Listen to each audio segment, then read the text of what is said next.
الحمد لله نحمده ونستعينه ونستغفره ونؤمن به ونتوكل عليه ونعوذ بالله من شرور أنفسنا ومن سيئات أعمالنا من يهده الله فلا مضل له ومن يضلله فلا هادي له ونشهد أن لا إله إلا الله وحده لا شريك له ولا زد له ولا ند له ولا مثل له ولا مثال له ونشهد أن سيدنا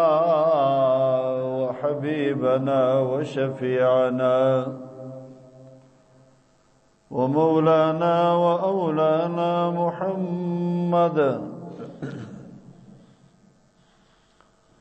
وعلى آله وأصحابه أجمعين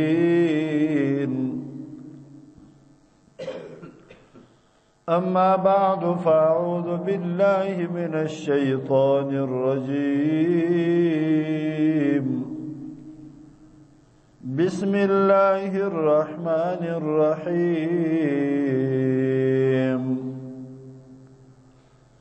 وواعدنا موسى 30 ليلة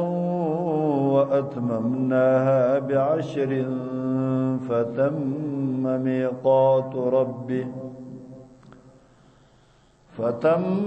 ميقات ربه 40 ليلة وقال رسول الله صلى الله عليه وسلم عليكم بصوم أيام العشر وإكثار الدعاء والاستغفار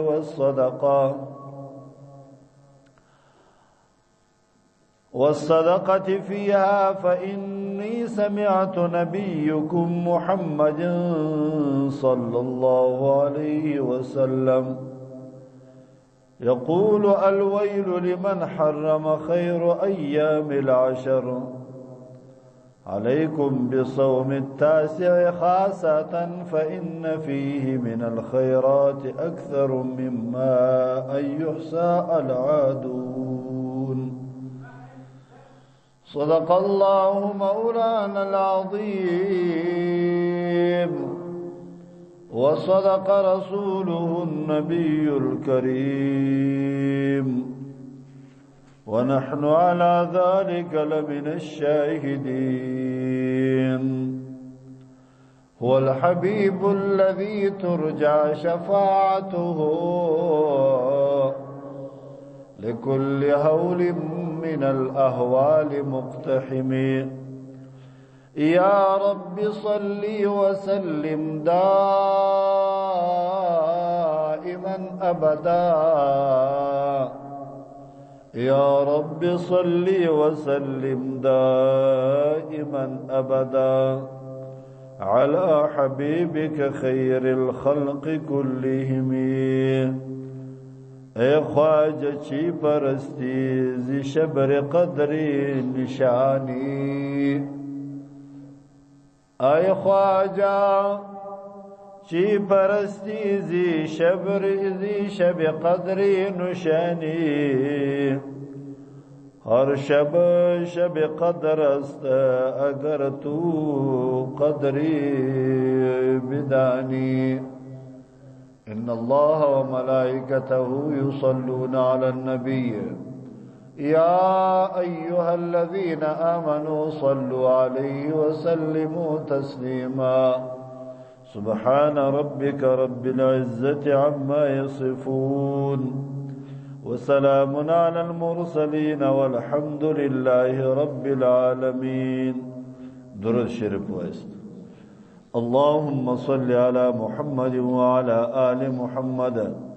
كما صليت وسلمت على إبراهيم وعلى آل إبراهيم إنك حميد مجيد. اللهم بارك على محمد وعلى آل محمد كما باركت على إبراهيم وعلى آل إبراهيم إنك حميد مجيد. ډیرو قدرمندو محترمو مسلمانانو وړونو، یو وارې بیا په داسې شپو او په داسې ورځو کې سره یو ځای سولو چې هغه ډېرې د قدر وړ ورځې دي او ډېرې محبوب ترینې ورځې دي و الله جل جلاله ته او دا داسې ورځې دي چې په کال کې یو وارې راځي. دا لشپې دا د لوی اختر او په دغه شپو کې هر عمل و الله جل جلاله ته ډېر محبوب وي او ډېر قدردان وي. عزیزانو، یو روژه ده او د روژې شپې ورځې دي او یو دا میاشت د لوی اختر ده. دې کې څه فرق شته؟ پیغمبر علیه الصلاة والسلام دا فرمایي وای د ورځو سردار چې دا هغه جمعه ده. د ورځو سردار دا نن ورځ ده، د جمعې ورځ دا سردار ده. دې ته هغه مشر ورځ ویل کیږي. په هفتو کې دا د هفتې ورځ د جمعې ورځ چې د په هفته کې دا هغه سردار ورځ ده. او په میاشتو کې روژه ده. په میاشتو کې هغه د روژې میاشت دا ډېره محبوب ترینه او خوندوره ښایسته میاشت او په شپو کې بیا شب قدر ده. په ورځو کې د جمعې ورځ ولا او په شپو کې بیا د شب قدر ډېره بهترینه ورځ ده او په میاشتو کې میاشت د روژې ډېره بهترینه ده. دا لس ورځې چې دي دا کمې د ذوالحجې لس ورځې چې ورته ویل کېږي دا بیا په اعتبار د ورځو باندې ډېر فضیلت لري. یو شپې دي یو ورځې دي. شپه او ورځ خو فرق سره لري که نه؟ نو دغه رقم چې څنګه شپې او ورځې فضیلت لري بټن ودا بلب څنګه چې شپې او ورځې فرق لري دغه رقم فضیلت د دې ورځو د دې شپو دا هم فرق لري. په شپو کې چې دی هغه شپه د شب قدر یا میاشت د روژې هغه ډېره محبوب ترینه او قدر دانه و الله جل جلاله ته وي. او په ورځو کې بیا دا ورځې ډېرې قدردانه دي. دا لس ورځې ډېرې قدر لري و الله جل جلاله ته. شپې نه ورځې، ځکه د شپو فضیلت هغه میاشت د روژې یو وي. میاشت د روژې چې ده هغه افضل ترینه د میاشتو، افضل ترینو د شپو یا شب قدر شپې فضیلت وړي دي او ورځې چې بیا بهترینه دي دا لس ورځې چې دي هغه ډېرې بهترینې دي. عزیزانو، دیکھیں یو روایت راځي د حضرت عبدالله ابن عباس رضی الله تعالی عنهما دا یو ډیر قدرمند صحابي دی یو ډیر د قدر وړ صحابي ډیر لوی مفسر د قرآن دی هغه روایت کوي د جناب رسول الله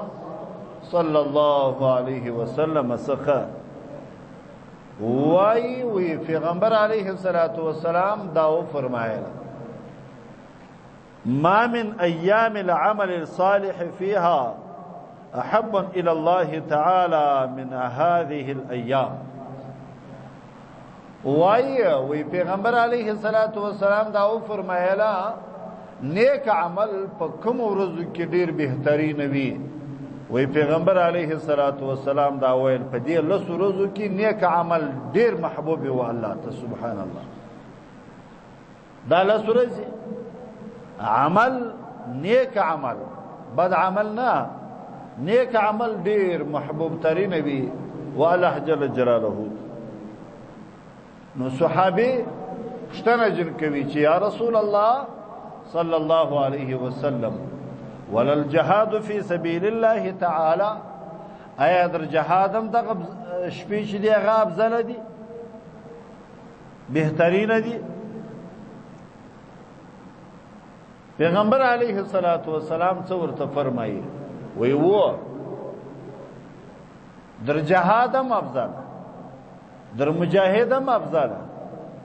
در جهاد در عملم افضل مگر کچیر یو سړی په جهاد کې ووتی د جهاد د پاره ووتی د الله جل جلاله د دین د لوړوالي د پاره او د کلمې د اعلا د پاره او د دین د اشاعت د پاره یو سړی د جهاد د پاره ووتی او بیا د کافر سره مقابله سوله د پر هغه آس باندې ولاړی هغه شی چې دی پر سپریږي پر هغه باندې جهاد ته ولاړی سنگر ته ولاړی په سنگر کې د کافر سره په مقابل کې سو او بیا جنگ سره وکي په جنگ کې دی په شهادت باندې ورسېدی دی و آس یا دی و هغه سپرلی چې دی پر سپریږي هغه ختم سو دی هم په شهادت باندې ورسېدی کور ته رجوع نه وکړله دا مجاهد چې دی هغه بیا ډیر افضل دی دا خونو بیا ډیر افضل دی دا بیا ډیر بهترین دی نو تر دغه مجاهد چې هغه په لاره کې د الله په شهادت باندې ورسیږي داغه عمل ته خو هیڅوک نشي رسیدلی در اعلان دي چې کوم مجاهدین دي داغه عمل ته بیا دغه د لسورزو عمل صالح هغه بیا افضل دی هغه مجاهد چې هغه په سنگر کې جهاد وکي برته کور ته راسي شهید نشي یا مثلا التوی په سنگر کې وی په جهاد کې وی لیکن خدا دې چې دې په شهادت باندې نه دی رسیدلی نو دا د لسورزو عمل دا ډیر افضل دی پر هغه باندې عزیزانو کله کله بداشو پیغمبر علیه الصلاة والسلام با د صحابه او تبعیتو ته کتله وحالات تبع کتله پیغمبر علیه الصلاة والسلام خو ډیر لوی طبيب او ډیر لوی عالم د علم اندازه په دنیا کې نسته او دغه رقم لوی پیغمبر هم وو نو هغه به د معاشره ته کتله چې په معاشره کې د کم شي کموالی به وو پیغمبر علیه الصلاة والسلام به واغه خلقو ته توصیه د هغه عمل کوله یو صحابي به ورلرالی ولی یا رسول الله صلی الله علیه وسلم ز جهاد ولار سما پیغمبر علیه الصلاة والسلام به ورته ویل چې مور پلار دي ژوند دي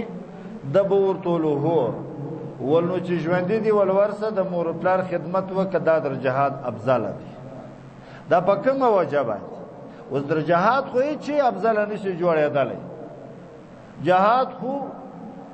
پیغمبر علیه الصلاة والسلام سنام الاسلام ورته ویلي بوک د اسلام لکه په وش کې چې څنګه هغه بوک لوړ وي نو په اسلام کې جهاد دومره لوړ دی سر هم به خلاصیږي اوس ګوره وش دی په وش کې چې دی هغه مغزی دی او سر یې دی او ملا یې ده او پښې یې دي دا ګرده کښته دي دا بوک یې در هر ځای لوړ دی نو پیغمبر علیه الصلاۃ والسلام دی جهاد ته نوم د صنام الاسلام ورکړی دی بوک د اسلام دې ته بوک د اسلام ویل کېږي معنا دومره لوړ دی او دومره قدر لري المنظم در لاندې دی روژه هم در لاندې ده حج هم در لاندې دی زکات هم در لاندې دی صدقه هم در لاندې ده او دا صدقه او المنظ روژه او حج دا یو هم په ثواب کې وجهات ته نه رسیږي وجه چشته وجه دا ده که جهاد و حج به هم وي جهاد دغه المنظ به هم وي زکات به هم وي صدقه به هم وي مسجد به هم وي هر شی به وي که جهاد نو نو بیا نه سړی لمونځ کولی سي نه روژه نیولی سي نه کافر و روژې ته پرېږدي نه و حج ته پرېږدي دا د جهاد برکت دی چې موږ تاسې لمونځونه کوو عبادتونه کوو که نه نو سوال دلته دا واردېږي چې جهاد دومره فضیلت لري چې در لمانځه هم فضیلت لري در روژې هم فضیلت لري در حج هم فضیلت لري در صدقې هم فضیلت لري در نور اعمال هم فضیلت لري نو پیغمبر علیه الصلاۃ والسلام صحابه ته ولي وایي چې د مور پلار خدمت وکړه دا در هر څه افضل دي در جهاد هم افضل دي کې دوی رائے علماو دو جواب علماو ذکر کړي یو جواب دا دی چې په چا کې چې به کوم عمل نشتی و جهاد خو به د کاوی دا صحابه لیکن خود مور پلار خدمت بیان کاوه نو ځکه به پیغمبر علیه الصلاۃ والسلام دا ورته ویل چې جهاد خود جهاد دی لیکن خدا درغه اوس افضل دی د مور پلار خدمت وکړه یا د مور خدمت وکړه یا به یو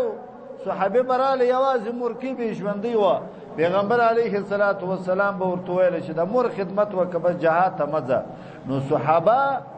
دا بیان کوي چې هغه په دی وجه باندې چې په دغه صحابه کې به نور هر عمل موجود و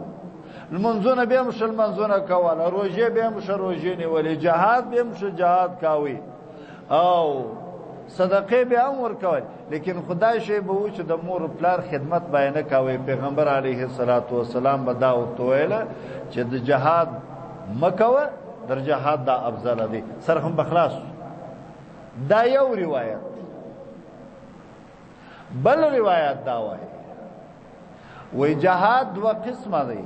یو جهاد فرض عین فرض عین چې کافر د مسلمان پر ملک باندې حمله وکړي هلته بیا جهاد فرض عین پر دې ملک پر مسلمانانو باندې چې کله جهاد فرض عین نو بیا پر هر سړی باندې جهاد فرض دی کنر دی که ښځه ټوله به جهاد ته ځي البته ښځې چې دي هغه به نو په سنګر کې نه جنګېږي هغه به د مجاهدینو خدمت کوي ډوډۍ به ورپخوي سالن به ورپخوي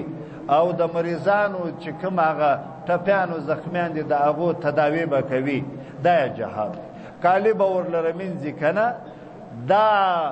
جهاد او یو جهاد فرض کفایي دی فرض کفایي دې ته ویل کېږي چې جهاد فرض عین نه وي معنا پر ملک د مسلمانانو باندې کافر حمله نه کړي صرف باچا دا امر وکي امیر المؤمنین د مسلمانانو امیر دا امر وکي چې پر پلاني ملک د کفارو موږ حمله کوو لکه مثال په تور باندې اوس د افغانستان امیر المؤمنین دا امر وکي چې موږ پر ایران باندې حمله کوو یا پر تاجکستان باندې یا پر د اسرائیل باندې کنه حمله کوو دی وختو کې جهاد فرض کفایي دی بیا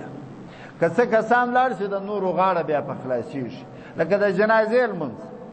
جنازې بل مانځي کې چې څه کسان لاړل د ګرد کلی غاړه په خلاصي دي کنه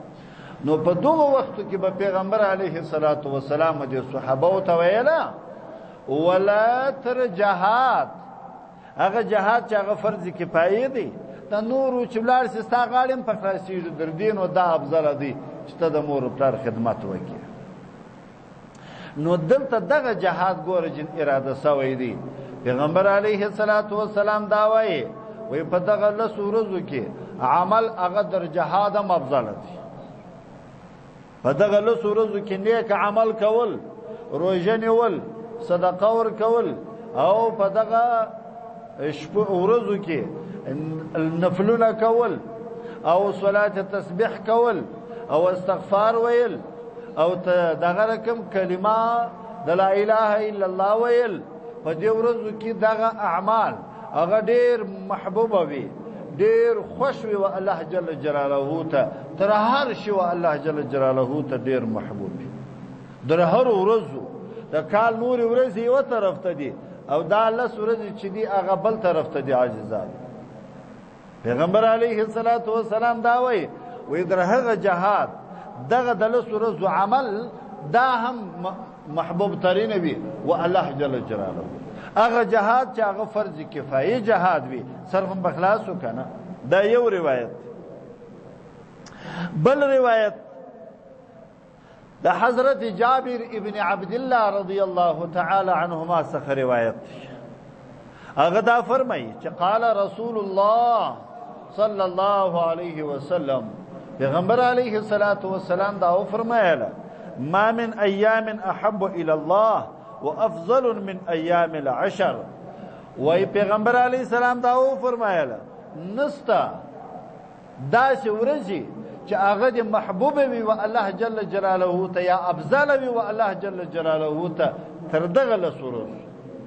دا لسورزي تر نور د کال دا هر څو ورځې چې دي تر دې ټول او الله جل جلاله ته دا لسورزي چې دي هغه محبوب دي او دا لسورزي د شپې نه درشي ورځې درته شي وای دا ورځې چې دي هغه افضل دي در نور ورځو د کال تر نور ورځو دغه ورځې چې دي هغه افضل دي قیل ولا مثلهن فی سبیل الله یو صحابي پښتنه جن کوي چې د الله پیغمبره چې سړی د الله په لار کې جهاد کوي در هغه هم دا افضل دي در هغه ورځ هم دا افضل دي پیغمبر علیه الصلاۃ والسلام دا ورته ویلا ولا مثلهن فی سبیل الله الا رجل عقر جواده وعفر وجهه او في روايه اخرى عقر جواده واهريق دمه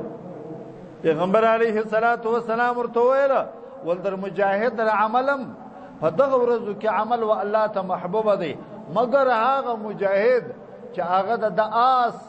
هغه په تور باندې ووهل سي او هغه مړ کړل سي او د مخ په وینو باندې ولړل سي او یا د څخه ویني وبېږي او د په شهادت باندې ورسیږي در دغه نو نسی افضل کېدلی نور در ټول اعمالو چې دی هغه دغه لسورزو عمل هغه د انسان او الله ته ډیر محبوب دی عزیزانو د لاسه ورنه دا یو موقع ده چې الله موږ تاسو ته په لاس راکړل کال دا شپو ته څه معلومه ده علم یوازې د چا سره دی د مرګو د ژوند پته نه لګېږي چې روان کال ته به موږ تاسو ژوندي وي او که به مړه وي که نه پر چا باندې به د قبر خاورې پرتې وي او څوک به د دنیا د مځکې پر مخ باندې ګرځي عجب موقع ده الله مصطفی لاس را کړی ده انسان خامخا داسې وي شیطان ورسره دی سلیمان علیه السلام سلیمان علیه السلام یو وخت الله جل جلاله ته ویل ولی الله د دې مسلمانانو څخه ته د شیطانان بند کړي چې دوی څه کوي جوړه تر چې دا وسوسه و دې انسانانو ته نه ورچ الله جل جلاله ورته ډیر ښه دا به وکم شیطانان ټول وتړل شیطانان وتړل سو ورورا خلقو چا پټې پرې شوې چا دکان پرې شوې چا تجارت پرې شوې یوم رازغلی ماجت لره ابلم رازغلی ماجت لره ابلم څوک پر نفل باندې ولاړ څوک پر روزو باندې سواله څوک پر عبادت باندې سواله څوک پر تلاوتو باندې سوله. اے وروره د دنیا کار ګرده پاتې شو، کورونه پاتې شو، بچان پاتې شو، هیر دي، نه یو بچي ته پام شته، نه یو کور ته پام شته، نه یو تجارت او دکانداري ته پام شته. بس دې ته پام دی چې څنګه در الله ځان ورسوي. دې ته پام دی چې پلانې څومره عبادت کوي، زه باید در هغه زیات عبادت وکړم، څو ختمه وکړم، د ورځې کم سے کم یو قرآن ختم کړم که نه.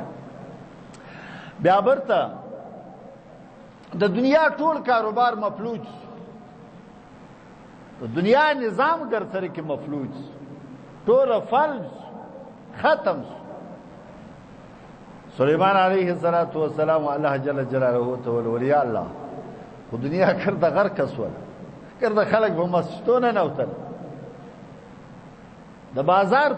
پر مخ باندې یو سړی نه معلومیږي، هېڅوک هم نسته،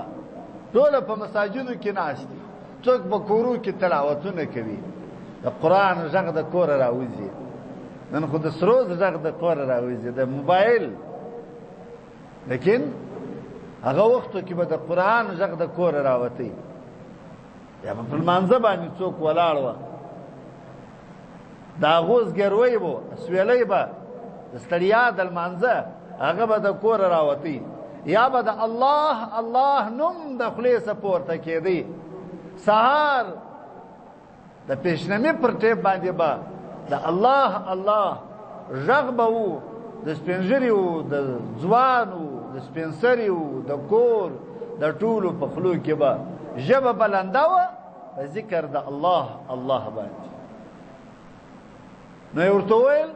ول دا شیطان یې وګورئ بیا ورلکه چې دا خلک کوي څه. وروره چې شیطان یې ورلکې په مسجد کې سره ناست دي، هلکه تا دکان چاته پرېښ، تجارت چاته پرېښ، دا خل منځونه وکړه در غورځه خو ګرده بیا وړې.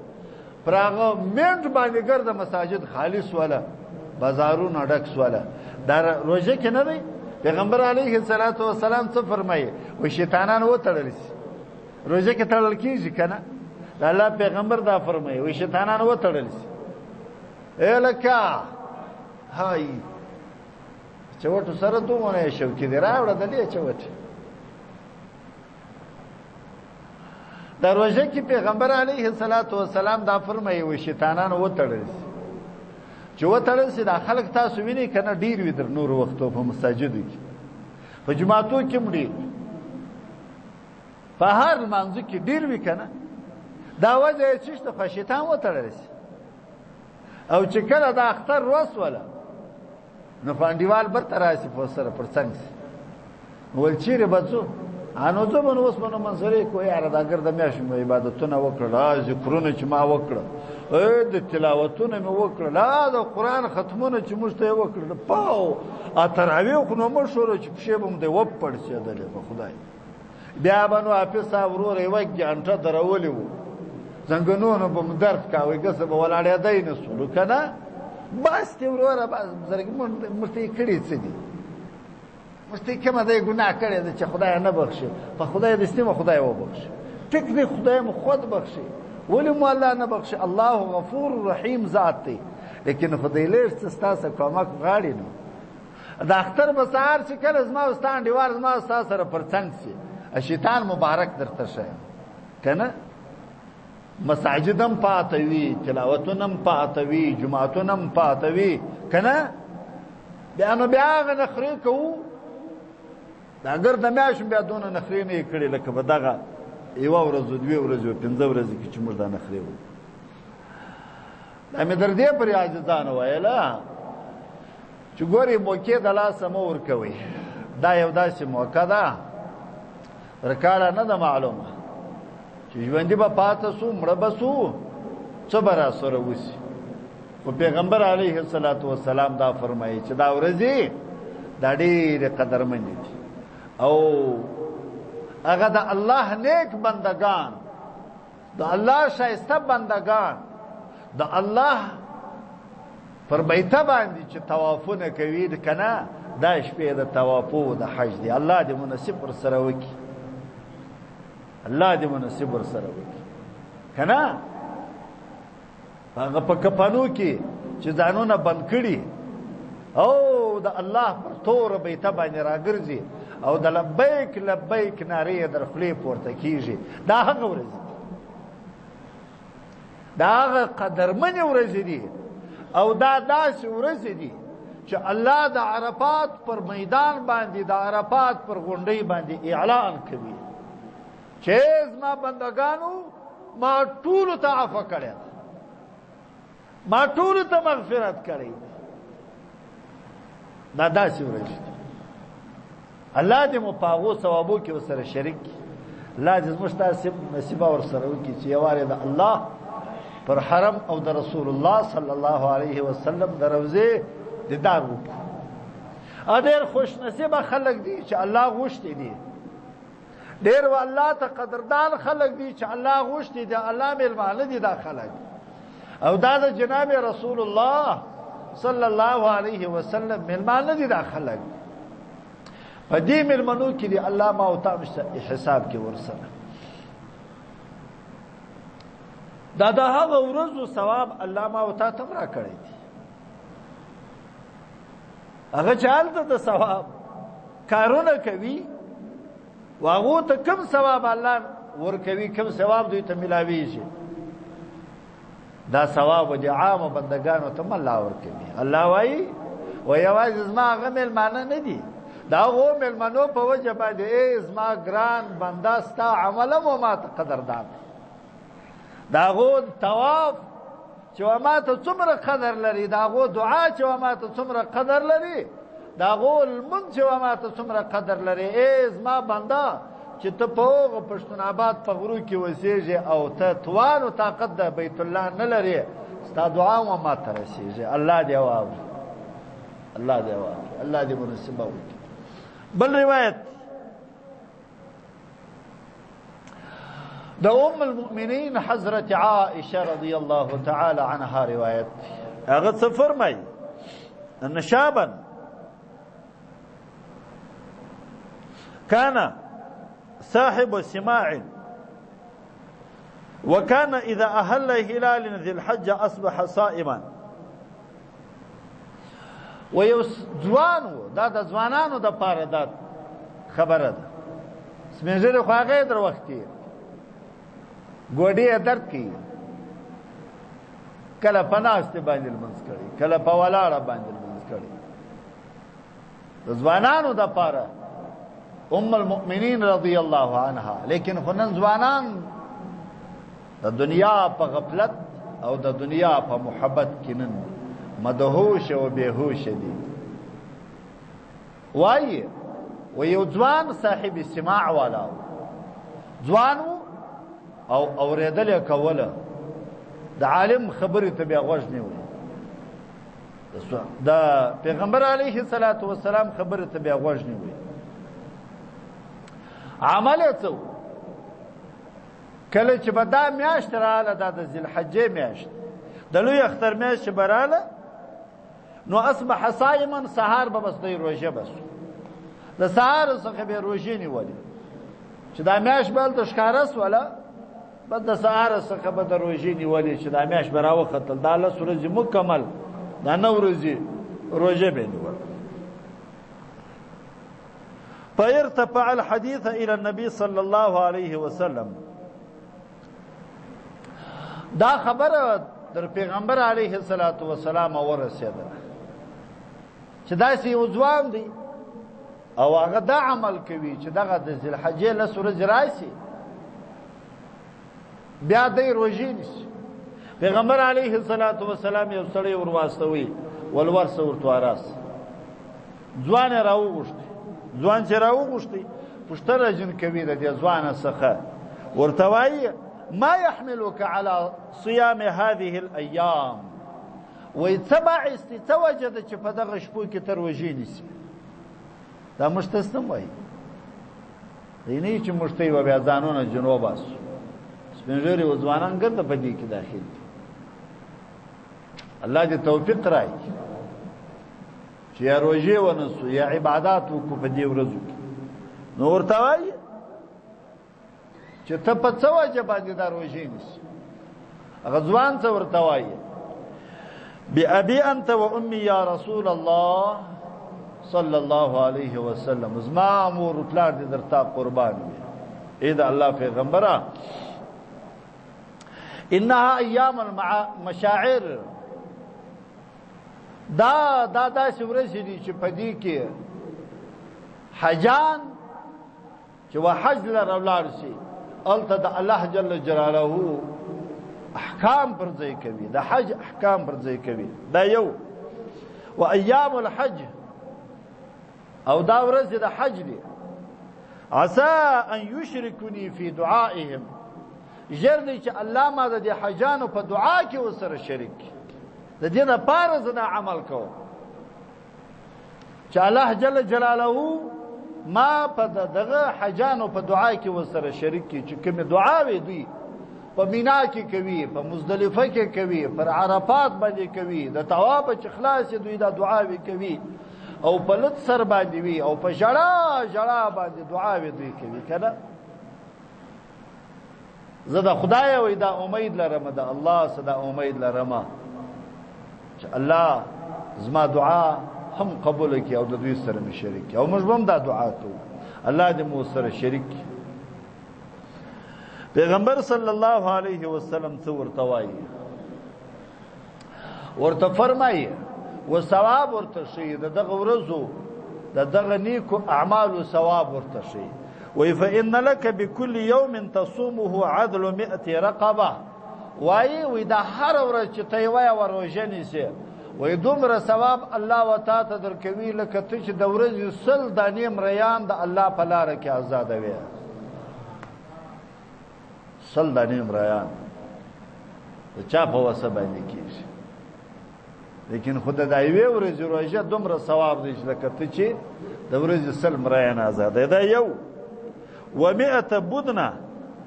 او دا داسې وي ثواب دی دی لکه هر ورځ چې تسل وشان د الله په لار کې خیرات ہے سل وشان دا دعا و100 فرس تحمل عليها في سبيل الله او د دې دومره ثواب دی لکه ته چې سل دنه آسان د بار سره او مجاهدینو ته ورکې د الله د پاره چې جهاد پر وکي 300 ثواب یې سل دنه مریان د دې ثواب الله ورکوي د سلو شانو صدقه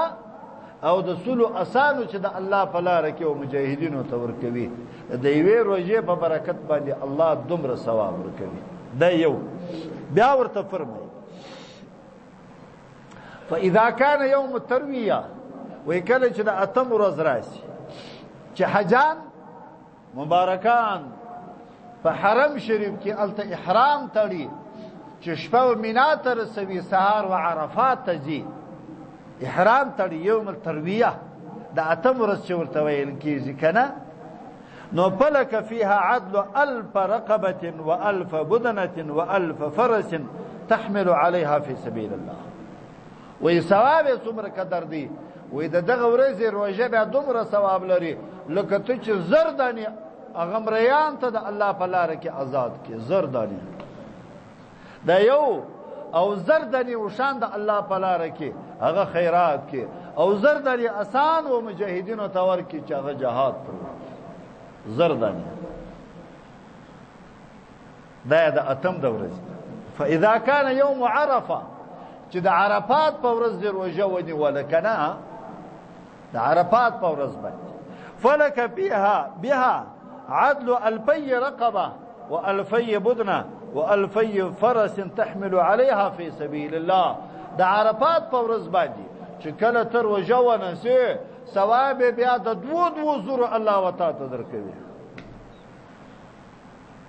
ځان زه درته وایم چې دا یو عجب ورځ دي کنه لا دې توفیق راکړي که ګرمي هم وي ثواب یې زیات دی که تاسو په یادېږي په دا جون کې موږ تاسو روژې نیولې پر میاشت روژه مو ونیوله کنه او اوس موږ دای کمزوري سوي دا 15 ورځې ولس ورځې روژه نه سنیواله یاره ګرمي ده نه سنیواله کنه ولې خو دا فرضیت نسته پکښې نفلي روژې دي اوس که فرضیت سي الله توفیق مو انسان ته ورکوي او کته دا قصد وای کی چې زه به نسم خامخا به نسم الله جل جلاله خامخا تا ته توفیق درکړي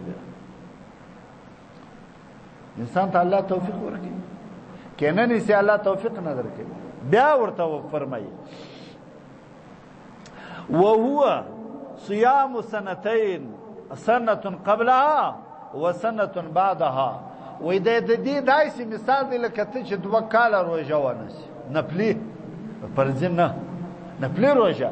یو هغه کال چې دغه 10 ورځو در مخه دی یو یا دغه کال چې د 10 ورځو بعد دی دومره ثواب الله تاسو د نفل درکړي او بل روایت کې دا وایي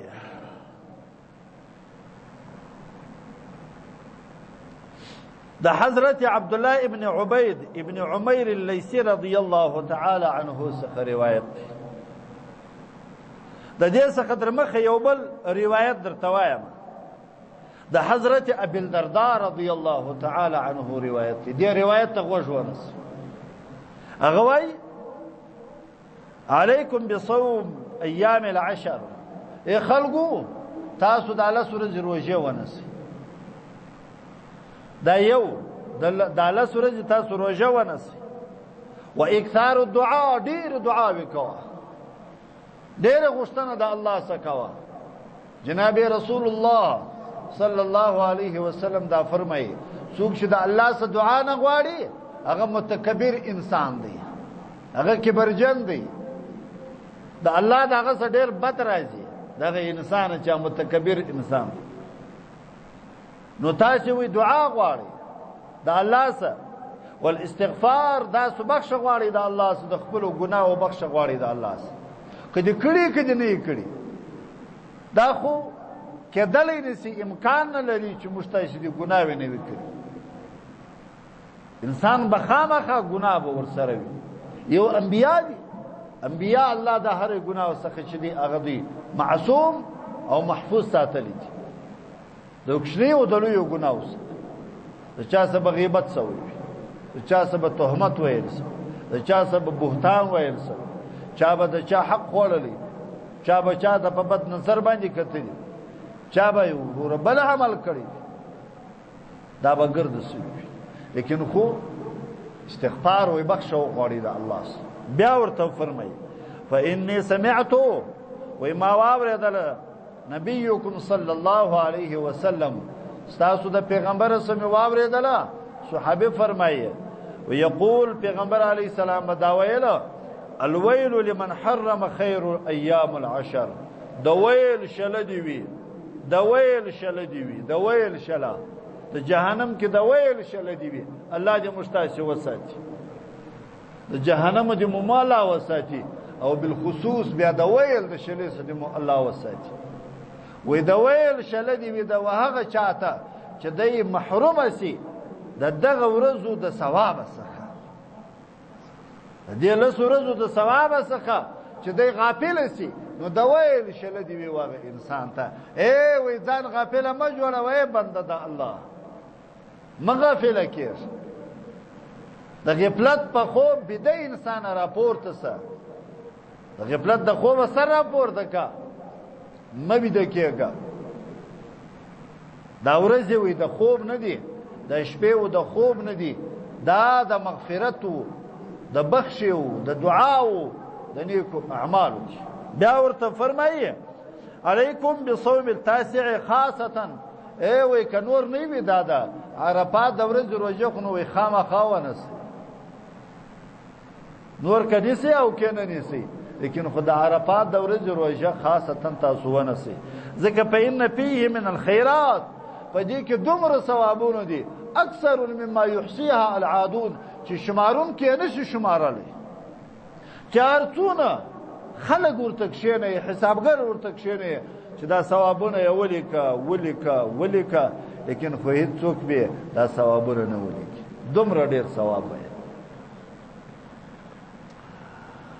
الله دې مستعصی پر حق لار برابر کړي خبري خټوله د ثواب دي ادا ادم لاو د سړیک سوا و سړی پر منځ دراوي ول منځ وای ول نه وایم ول په زور در باندې وایم ول تو خو به پر ودرې اوس وایا بچا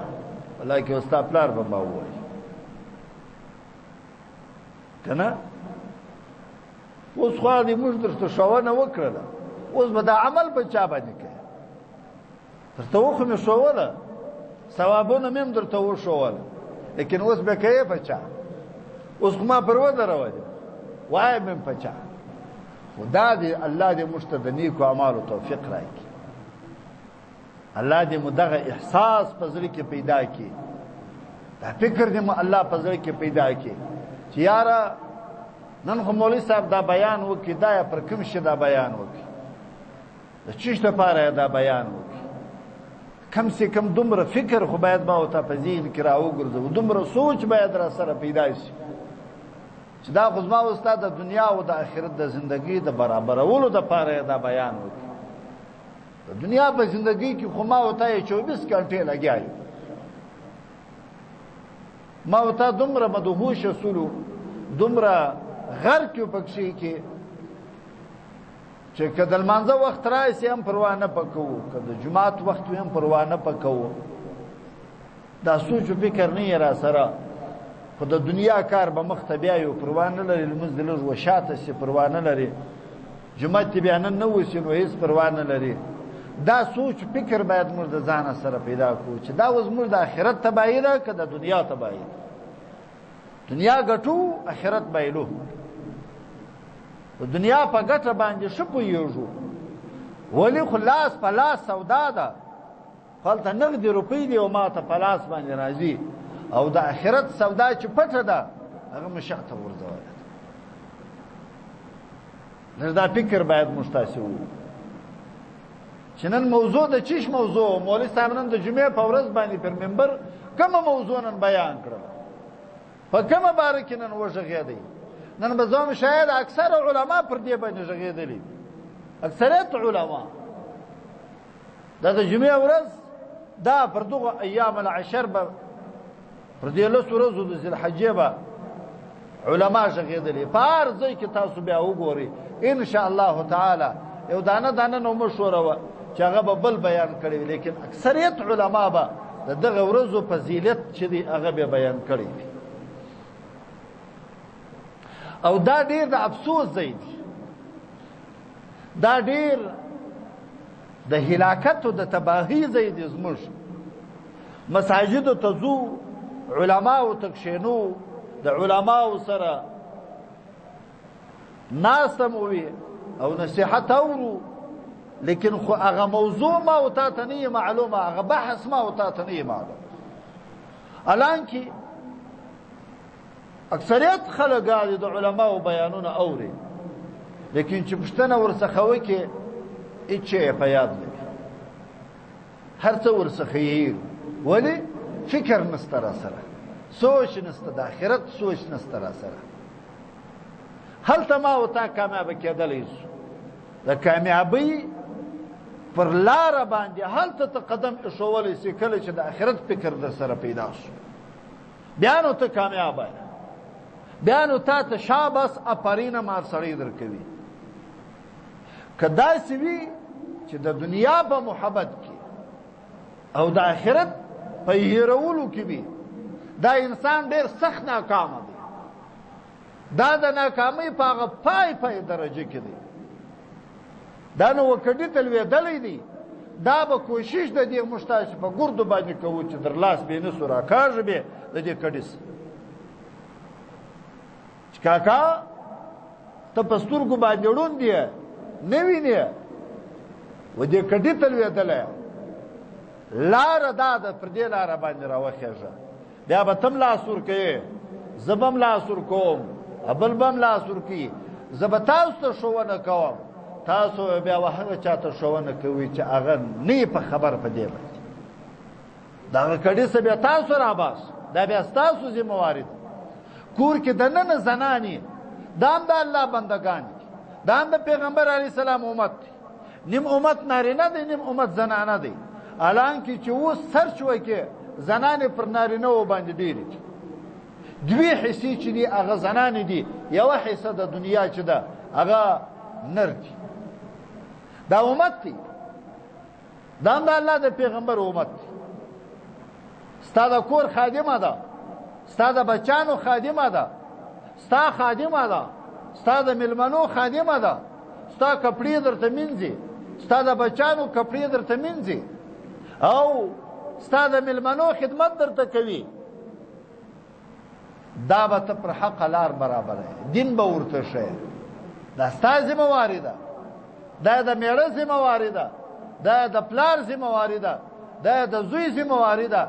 دا د ورور ذمهواري ده.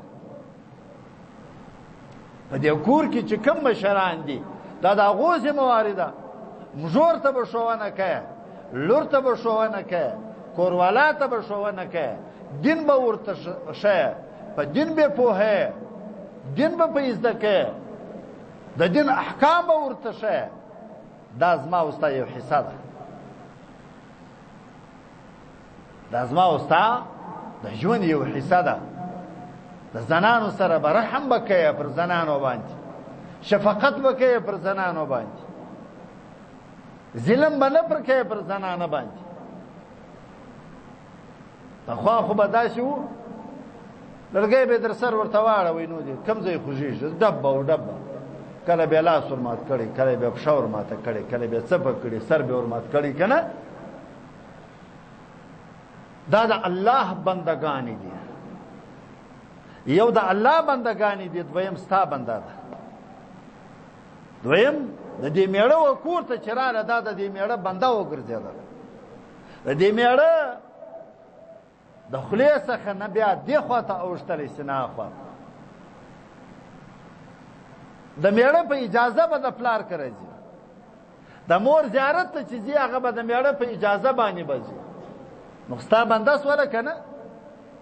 رحم به پر کوې، پر خپلو بچانو باندې به رحم کوې، پر نارینهو باندې به رحم کوې، پر زنانهو باندې به رحم کوې. او موږ د ځانه څخه یو داسې سوچ و فکر د ځانه څخه پیدا کړی وي چې بس زه څه وایم هغه به کول کېږي. هغه که د کتاب سره برابره وه او که نه وه، که د شریعت سره برابره وه که نه وه، که د دین سره برابره وه که نه وه، بس چې زه څه وایم په دې کور کې به زما خبره منل کېږي. هغه که ښه خبره وه که بده خبره وه، نه عزیزانو دا حل نه دی. دا دین دا نه وایي ما او تا ته، دا اسلام ما او تا ته دا لار ښوونه نه کوي. اسلام دا ښوونه کوي چې ته به د کور د خپلو ماتحت د دې سره به داسې ګزاره کوي کوم چې دین و اسلام و د الله پیغمبر ما او تا ته ښوونه کوي، داسې ګزاره به ورسره کوي. دا پر ما او تا باندې حق لري. زنانه وتلی نشي د دین د زده کړې دپاره د باندې کتاب اجازه نه ورکوي. نو به څه کوي؟ پلار به ښوونه ورته کوي، میړه به ښوونه ورته کوي، ورور به د دین ښوونه ورته کوي، زوی به د دین ښوونه ورته کوي. او نو زموږ له خوا یې سنډا وځي او سنډا ننوځي، په کور وځي او ننوځي. بس دا فکر یې ولاکه شته چې ته ودرېږه چې ته د لمونځ څنګه کوې، د لمونځ دې زده دی، سبحانه دې زده ده، الحمدلله دې زده ده. نو که ته وایم ملا صاحب چې زما خپله نه زده نو زه بیا معاینې ته څه وروښم، زه بیا لور ته څه وروښم، زه بیا مژور ته څه وروښم چې د ده په خپله پکې شپه ده. نو به کور ته څنګه ښوونه وکړي؟ الله دې رحم را باندې وکړي. الله جل جلاله دې د نیکو اعمالو توفیق راکړي. حدیث نورم ستا په دې کې ډېر وخت کم دی، خو مقصودی خبره دا ده چې دا شپې عاجزانو دا د عبادت شپې دي، دا د استغفار شپې دي چې پخوا به دي یو ثواب ګټي، نن به پر هغه یوه کلمه به لس ثواب ګټي، 100 ثواب به الله وتا ته درکوي. پخوا به دي دعا کوله، هغه دعا به ستا به دا فکر وي چې هغه به الله ژر قبوله کړي، لیکن هغه به الله ویل چې ته اوس دا پرېږده دا دعا لیکن دا د شپې دی چې ژر بس دعا به دې الله قبلوي د ژر به قبلیږي او ژر به مغفرت الله درته کوي او بیا دا خبره د سره په ذهن کې وساتئ روزانه دا مسلسل د ځان سره عادت جوړ کړئ استغفار د ځان سره ډیر وایست استغفر الله استغفر الله استغفر الله دا د ځان سره ډیر وایست دا په عام شپو کې هم وایست دا یوازې دا نه چې په دې شپو کې لیکن خو ثواب یې دې شپو کې ډیر دی عام شپو کې په ټوله کال کې عادت د ځان لپاره دا جوړ کړه روزانه د ورځې 500 واره استغفار وایه پر غیبت خو چې کښېنو شنې چای 3 ترموزه خلاصو ورته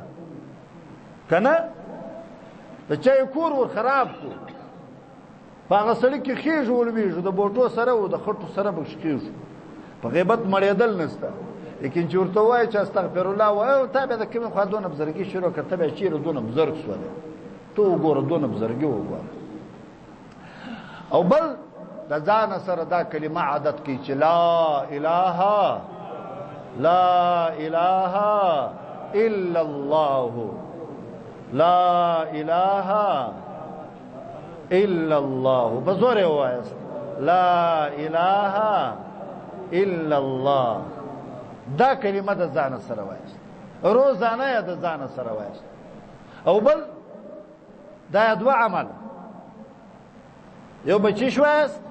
وایست استغفار به وایست دویم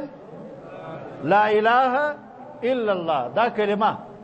او دریم چې دی هغه تاسو دعا کوئ ډیر چیش کوئ دعا ډیرې کوئ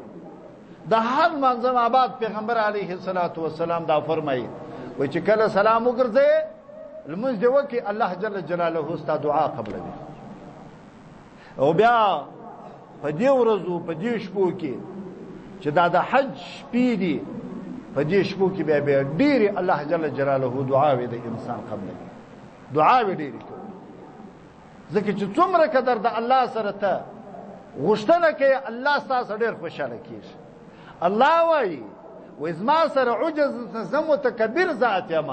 ای انسانه که پتا کې کبر پیدا سو الله وایي زما قسم په خپل ذات باندې وکړه زه وتا ته بخښه وکړم وعزتي وجلالي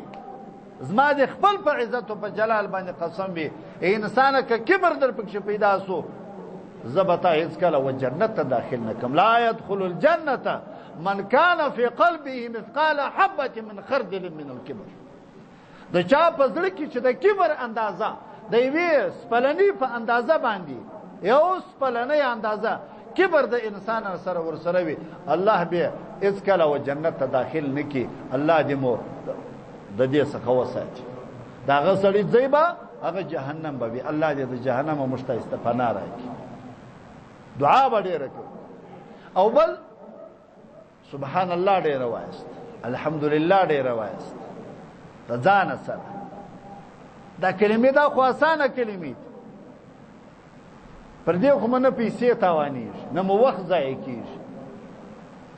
هېڅ هم بلا تاسې نه وایي په دې باندې وایستې د ځان سره سل واره سهار یې وایه سل واره ماپښین وایه مازدیګر یې وایه ماښام چې څه وخت وخت فارغه کېدی وایه او دا د روژو اهتمام که مو چیرې کولی سو په دې شپو کې روژې تاسو ونیسئ که د چا په وسه باندې پوره وي که د چا په وسه باندې نه وي پوره نو یوه د عرفات د ورځې روژه یوه یې د مخه د عرفات څخه د مخه دا 2 ورځې روژه بیا لازمان بیا ونیسئ 2 ورځې یوه ورځ بیا نه نیسئ ځکه پیغمبر علیه السلام د یوې روژې څخه منع کړې ده د یوې روژې کار د یهودو و یهودو یوازې د عاشورا په ورځ باندې یوه روژه نیوله د الله پیغمبر دا وفرمایلی چې زما امت به د یهودو عمل نه کوي موږ ښایست هم د یهودو په عمل کې خیشته یو خو مشوره و سر تر نوکم پورې موږ د یهودو پر عمل باندې روان یو لیکن کم سے کم دومره قدر خو وکړو په دا روژه کې خو به نو ځان جن مغیر کړو 2 روژې یوه د 8 په ورځ باندې یو د 9 په ورځ باندې الله دې د نیکو اعمالو توفیق راکړي واخر دعوانا الحمد